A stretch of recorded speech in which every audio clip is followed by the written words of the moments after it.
1978 की एक सर्द रात थी। कैलिफोर्निया की योबा काउंटी से 5 दोस्त टेड वायर, जेक ह्यूट, जेक मैड्रूगा, बिल स्ट्रिलिंग और गैरी मैथायस एक साथ घर से निकले। उनका मकसद था सैक्रामेंटो में होने वाला एक बास्केटबॉल मैच देखना।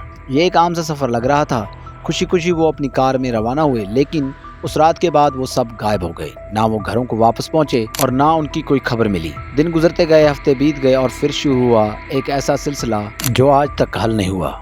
उनकी कार मिली एक वीरान बर्फपोश पहाड़ी रास्ते पर। फिर एक एक करके उनकी लाशें भी मिलने लगी, लेकिन हकीकत के बजाय कहानी मजीद उलझती चली गई। क्या वो रास्ता भटक गए थे? क्या किसी ने उन पर हमला किया था, या फिर उसके पीछे कोई और भयानक राज छुपा है?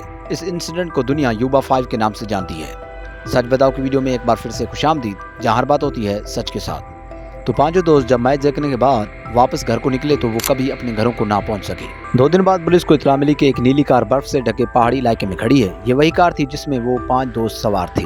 कार की हालत हैरानकुन थी। गाड़ी बिल्कुल सही सलामत थी, पेट्रोल खत्म नहीं हुआ था, दरवाजे लॉक थे, अंदर खाने के पैकेट और नक्शे पड़े थे, लेकिन पांचों दोस्त का कोई निशान नहीं था।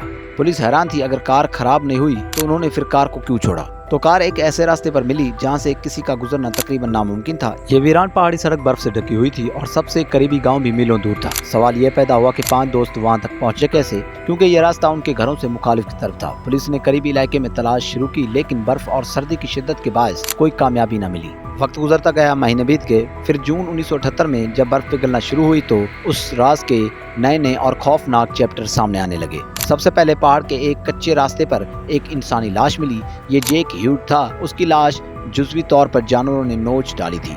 कुछ फासले पर और 2 लाशें मिली जो जेक मैड्रूगा और बिल स्ट्रिलिंग की थी। दोनों के जिस्म बर्फ में दबे हुए थे और लग रहा था कि वो सर्दी और भूख से मर गए हैं। लेकिन असल झटका उस वक्त लगा जब एक जंगल की झोपड़ी में एक और लाश मिली जो कि टेड वायर की थी। उसकी लाश 4 मीटर लंबे बिस्तर पर पड़ी थी। उसके जिस्म पर कंबल थे, लेकिन वो बिल्कुल कमजोर होकर मर चुका था।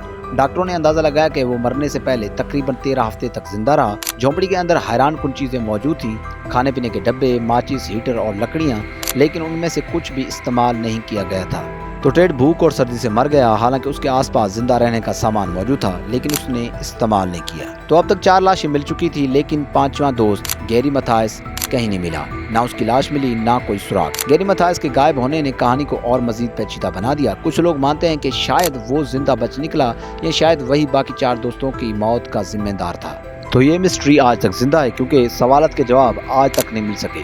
अगर कार बिल्कुल सही थी तो 5 दोस्तों ने उसे क्यों छोड़ा, और वो अपने घरों के बजाय बिल्कुल मुखालिफ सिम्त पहाड़ों की तरफ क्यों गए? टेड वायर ने खाना और हीटर इस्तेमाल क्यों नहीं किया, जबकि वो कई हफ्ते से जिंदा रहा? और आखिर में गैरी मैथायस कहाँ है? क्या वो जिंदा है, या बाकियों की मौत के पीछे वही था?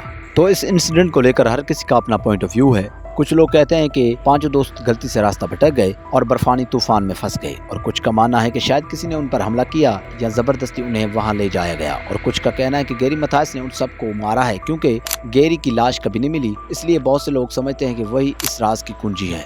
कुछ कहते हैं कि उसने अपने ज़हनी मसाइल के बायस दोस्तों को गलत रास्ते पर ले गया और फिर खुद गायब हो गया। तो इन 5 दोस्तों की कहानी 45 साल गुजरने के बावजूद भी एक पहेली बनी हुई है। 5 दोस्तों में से 4 की मौत साबित हो गई, लेकिन 5वां कहाँ गया? ये राज आज भी हल नहीं हो सका है। क्या ये सिर्फ एक हादसा था, या फिर इसके पीछे कोई और भयानक सच छुपा है? ये वो सवालात हैं जिनके जवाबात हर कोई जानना चाहता है। हम उम्मीद करते हैं आप सबको हमारी वीडियो पसंद आई होगी, और आप सबसे यही रिक्वेस्ट है, प्लीज़ हमारी वीडियो को लाइक और हमारे चैनल को सब्सक्राइब कर दें।